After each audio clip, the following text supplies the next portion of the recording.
좋은 아침입니다. 6월 4일 오늘의 이슈 한보현이 전합니다. 어제는 GA의 성장에 대해서 말씀드렸는데 오늘은 성장 동력이 꺼져가는 보험시장에 대해서 이야기를 좀 해드리고요. 그리고 이 비급여 진료비 할인해주겠다고 하면서 광고를 해서 환자를 유인하는 행위가 부적절한 행위가 아니다라는 판결이 나왔습니다. 그리고 뭐 자영업 대표적인 치킨집 잔혹사에 대한 이야기 오늘 전달해 드리도록 하고요.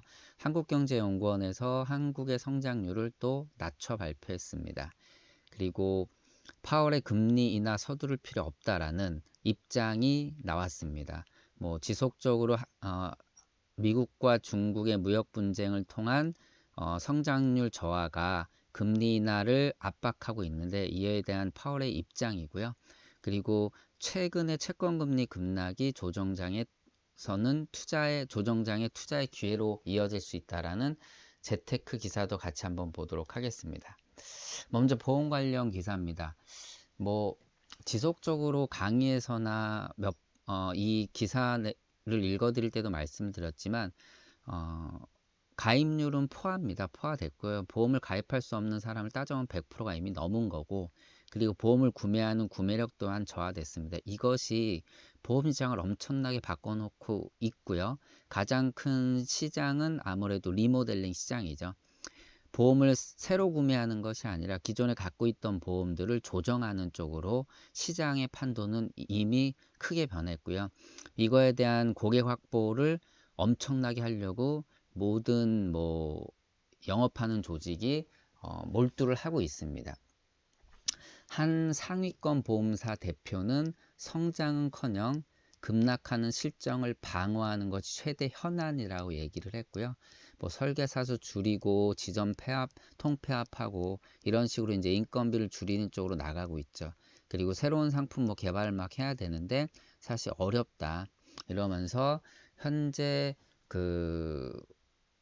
처한 상황에 대해서 굉장히 적나라하게 표현을 했는데 뚜렷한 돌파구 보이지 않고 있다라고 얘기를 하고 있습니다. 대한민국 보험 산업은 이제 60년대 80년대 압축 선장기를 타고 비약적으로 선장을 했다라고 해서 표현을 하고 있고요. 결국 2000년대 들어서 생명보험사, 손해보험사는 90년대부터 이제 규제가 완화되고 막 자율화가 되면서 엄청나게 성장을 해서 각각 연평균 7.5%, 10.7% 성장을 했다라고 합니다. 근데 아시다시피 최근에 경제의 패러다임은 저성장, 그리고 저금리, 저출산, 실제 예정이율 인하 폭이 커지면서 보험료가 어마어마하게 올랐습니다.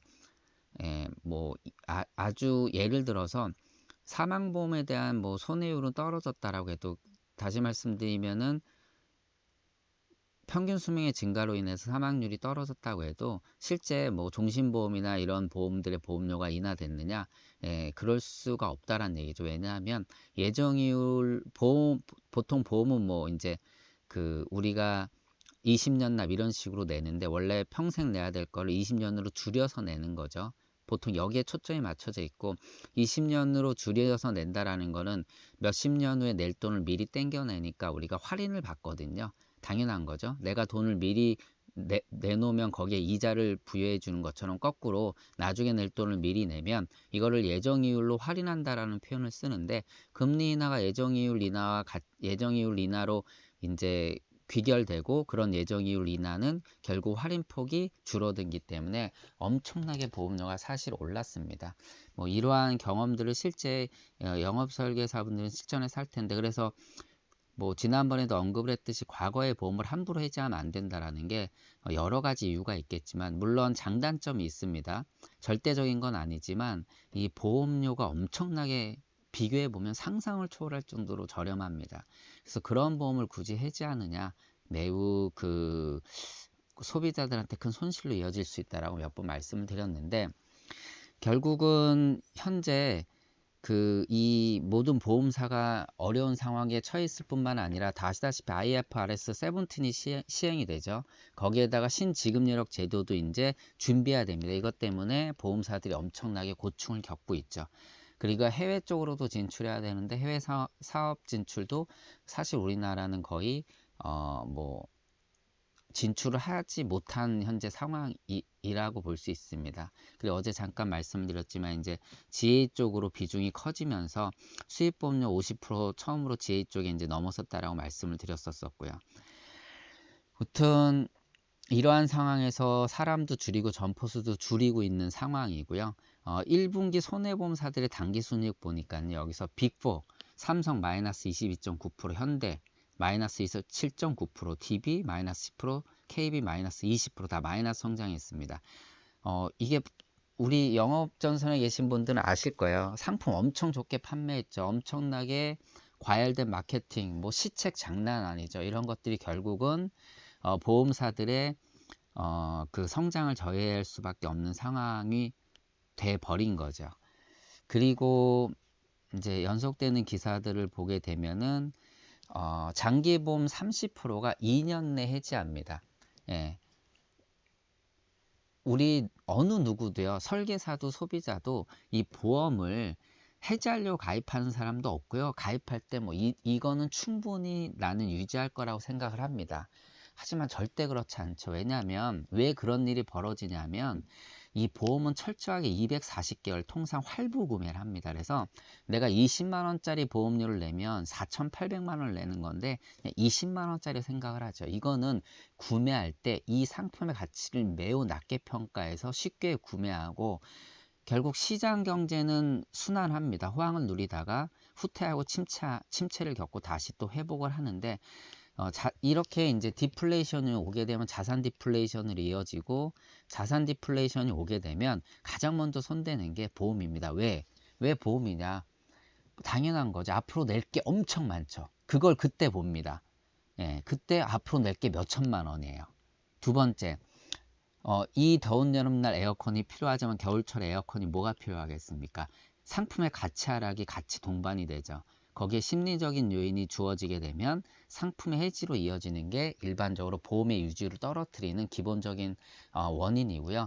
그거는 가장 원초적인 원인이 뭐냐? 보험을 가입할 때 이 활부로 구매하는 거와 보험금에 맞춰서 보험료를 생각하지 않고 구매하다 보니까 이게 복합적으로 이루어지다 보니까 보험을 쉽게 구매하니까 결국은 보험 해지율이 높아질 수밖에 없습니다. 그래서 뭐 여기서 보게 되면 작년에 무려 얼마의 해지 보험금이 나갔냐면 거의 3조 원이 넘게 이제 증가가 돼서 실제 나간 게 25조 원의 환급금이 생보사에만 지급됐다고 합니다. 이게 무려 3조 원이 넘게 증가가 된 거고요.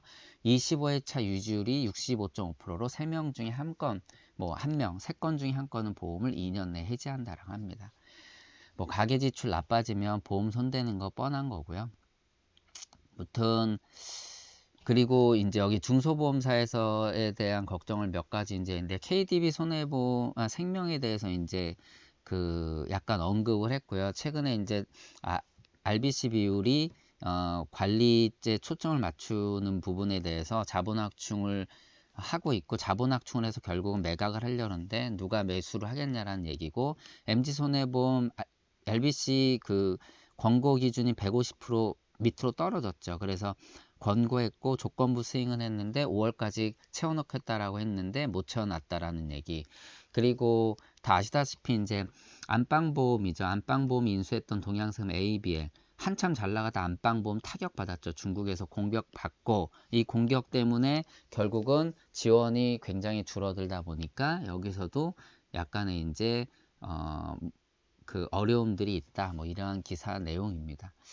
그리고 비급여 진료비 어떤 의사가 입간판을 설치했습니다. 지인을 소개한 환자에게는 비급여 진료에 사용할 수 있는 30만 원 상당의 상품권을 주겠다라고 얘기한 거죠. 그래서 이런 광고를 했는데 이것을 이제 신고했겠죠. 그랬는데 결과적으로 여기에서 보면 의료법이 금지하는 환자 유인 행위는 국민건강보험법이나 의료급여에 따른 본인 부담금을 면제 할인하는 행위이기 때문에 당연히 뭐 금품을 제공하는 행위는 안 되겠죠. 그래서 비급여 진료비를 할인 면제하는 거는 괜찮다라고 이제 판정이 나왔다라고 합니다. 좀 개인적으로 좀 의아한 판단이기도 합니다. 자, 그리고 국내 경제 이슈 보도록 하겠습니다. 작년에 치킨집이 6,000개 생겼는데 8,000개가 폐업했다라고 합니다. 극한 직업에서 유명했던 게 수원의 이제 통닭거리죠. 수원이 전국에서 가장 치킨집이 많은 곳이라고 하네요. 저도 처음 이런 내용을 알았는데, 어, 치킨 브랜드는 409개가 있고요. 가맹점은 25,000개. 그리고, 어, 경기도가 19,253개로 가장 많다라고 합니다. 그 다음이 서울이고요. 창업은 치킨집이 6,200개를 했는데, 이게 어느 정도 수준이냐면 2014년도 9,700개에서 계속 하락했다라는 거고요. 그리고 폐업은 8,000개 넘게 해서 계속 연속으로 문 닫는 곳이 많아졌다라고 합니다. 뭐 걱정되는 거죠. 뭐 은퇴하면 치킨집, 우리가 이런 공식들 많이 보셨었죠. 재미난 공식. 예, 뭐 이과 문과 결국은 치킨집, 뭐 이런 공식이었었는데, BBQ가 일단은 가맹점 수가 가장 많다라고 하고요. 그 다음에 페리카나, BHC 페리카나 순이고요. 제곱평방미터 한 평당 3.3 제곱평방미터 내 연매출이 928만 원이라고 하는데, 같은 면적에서 주점은 6,532만 원, 그리고 분식은 1,459만 원, 한식집은 1,015만 원으로, 예, 얘네들보다도 다 떨어진다라고 합니다. 그리고 가장 높았던 게 교촌이 3,489만 원이라고 합니다. 교촌, 저는 개인적으로 교촌 치킨을 제일 개인적으로 좋아합니다. 교촌 치킨 맛있죠. 벌써부터 그 약간 간장 치킨 그 냄새가 나네요. 무튼 어렵습니다. 그래서 뭐 최근 치킨 가격이 올랐다.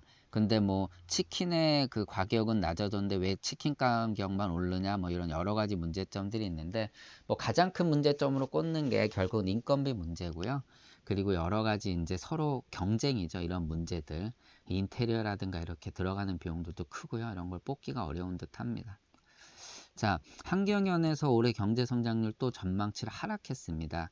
뭐 다 아시다시피 수출 부진, 그리고 미중 무역 분쟁을 통한 이제 악영향, 이런 것들이 이제 가장 주요로 꼽혔고, 거기에다가 어제도 잠깐 언급했지만 반도체 가격이나 결국은 많이 팔아도 남는 게 없다. 근데 이게 이제 좀 나아질 거라고 봤는데 하반기까지 또 나아질 기미가 별로 보이지 않는다라고 해서 전망치를 낮췄고, 내년에는 1%대까지 떨어질 거라고 예상을 하고 있습니다. 예, 그리고 국제경제 이슈 보도록 하겠습니다. 예, 일단 중국이 환율에서는 한 발짝 밀었으니까 약간 뒤로 후퇴했습니다.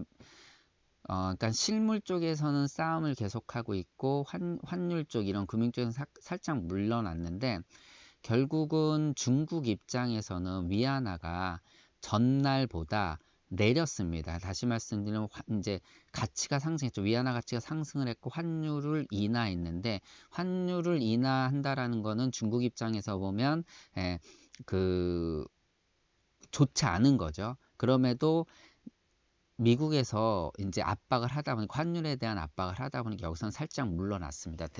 반면에 히토류에 대한 이제 미국에서 80%를 중국에서 히토를 수입하고 있는데, 이거에 대해서 무기로 쓰겠다라고 적극적으로 얘기를 하고 있고, 또 아시다시피 이제 뭐 표심이죠. 트럼프의 표심을 갖고 있는 농산물 쪽에 이제 대해서도 수출을 중단하겠다라는 얘기로 밀어붙이고 있는 상황입니다.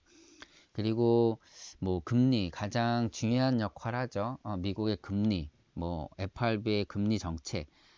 결국은 이 파월이 뭐라고 발표했냐면, 예, 인내심을 가질 것이란 페이션트라는 단어를 썼습니다. 그래서 연준은 지금까지 예전부터 지금까지 인내심을 계속 가질 것이다라고 해서 금리 정책 변동을 서두를 필요 없다라는 입장을 맞췄습니다. 그 이후로는 3% 살짝 넘는 강력한 한 해를 보냈다고 얘기를 했고, 고용률이 낮고 고용률 높고 실업률 낮고, 임금이 상승하고 가계와 기업이 경제 심리도 견고하다, 튼튼하다. 그러니까 당분간은 괜찮다라고 얘기하고 있다라고 하면서, 금리 인하에 대한 여러 가지 그 압박들에 대한 일침을 지금 이렇게 가하고 있습니다. 그리고 예, 결국 미중 무역 전쟁이 악화되면서 지금 될 듯 안 될 듯 하면서 더 커지고 있고, 뭐 G20에서도 어떻게 해결될 기미가 보이지 않다 보니까 그거에 대한 어떤 이제 실마리가 타결점으로 이어지지 않다 보니까 신흥국 쪽으로 이제 침체 우려들이 이해하기 되고 있습니다. 여기서 보면 인도도 성장률이 둔화됐다라는 기사, 거기에다 터키는 마이너스 연속 2년, 그리고 브라질도 좋지 않다라는 얘기, 그리고 인도네시아 또한 예상치를 못 미쳤다는 얘기, 이런 것들을 갖고 결국은 신흥국들이 역시 위기로 내몰리고 있는 것이 아니냐, 결국은 이러한 이제 신흥국 위기에 대해서 이야기를 하고 있습니다. 그리고 재테크 관련 기사 보도록 하겠습니다. 뭐 일단 힘실리는 6월 반등론이라고 해서 결국은 최근에 코스피가 5월 달에 가장 큰 폭으로 월별 폭으로는 하락을 했고, 그 다음에 올해 들어와서는 거의 이제 코스피가 작년에 성장했던 걸 다 반납했다는 얘기 말씀을 드렸죠. 그런데 이게 작년에 10월에 때와는 좀 다르다. 그때와는 다르니까 지금은 어떻게 보면 그 반등의 기미를 삼고 투자할 수 있는 좋은 기회다라고 얘기를 하고 있는데, 뭐 사실 어떻게 볼 수 있을까요? 뭐 물론 좋은 기회이기 때문에 일부 매수하는 것에 대한 그 견해들이 저는 이렇게 좋게만은 보이진 않습니다. 물론 이러한 기사들이 늘 그렇듯이 광고성 기사들도 충분히 있을 수 있기 때문에 무튼 이러한 내용들이 있고요. 그 이제 기준으로 보면은 미 연준의 금리 인하가 유력하고 강달러가 진정이 되는 측면에 있고, 중국 관련 업종 위주를 하락하고 있다. 뭐 이런 식으로 이제 여기에 차이점들을 얘기를 하고 있는데, 저는 개인적으로는 좋지 않다라고 보고 있기 때문에 판단을 잘 할 필요가 있는 것 같고요. 그리고 이제 채권금리 급락은 조정장 투자 기회다라는 기사 내용이 보이는데, 지금 어제도 이제 채권이 엄청나게 안전자산을 선호하는 과정에서 채권을 엄청나게 매수하면서 금리가 하락했다는 말씀을 드렸습니다. 그런데 이거에 대한 이제 어떤 우려들을 이야기하고 있는데, 실제 이제 전문가가 얘기하는 얘기는 경기 침체로 간다는 가정을 하기엔 하이힐드 채권이 너무나 안정적이다라는 얘기를 하고 있습니다. 과거 미국이 경기 침체를 겪을 때 보면은 닷컴 버블 때는 하이힐드 본드가 10%, 서프라임 때는 20%, 현재는 4.33% 수준으로 전혀 비교가 되지 않는다. 그래서 지금 어떻게 보면 미국의 우량도 투자를 할 수 있는 좋은 기회다라고 하면서 지금을 기회로 삼아야 될 거라고 이야기를 하는 그런 기사입니다. 그리고 고액자산가, 금융자산이 30억 원 이상 있는 고액자산가들의 가장 큰 고민은 역시 상속과 증여라고 합니다. 세금 문제에 대해서는 가업상속이라든가 우리나라의 그 상속세나 증여세율이 굉장히 높다라는 얘기들이 요즘 계속 나오고 있는데, 금융자산이 30억 있으면 부동산 자산은 어마어마하게 더 갖고 계시겠죠, 일반적으로. 근데 이들의 고민은 역시나 상속 증여다라는 그러한 내용이고요. 이쪽을 잘 공략해서 영업을 하시는 분들이 많이 있죠.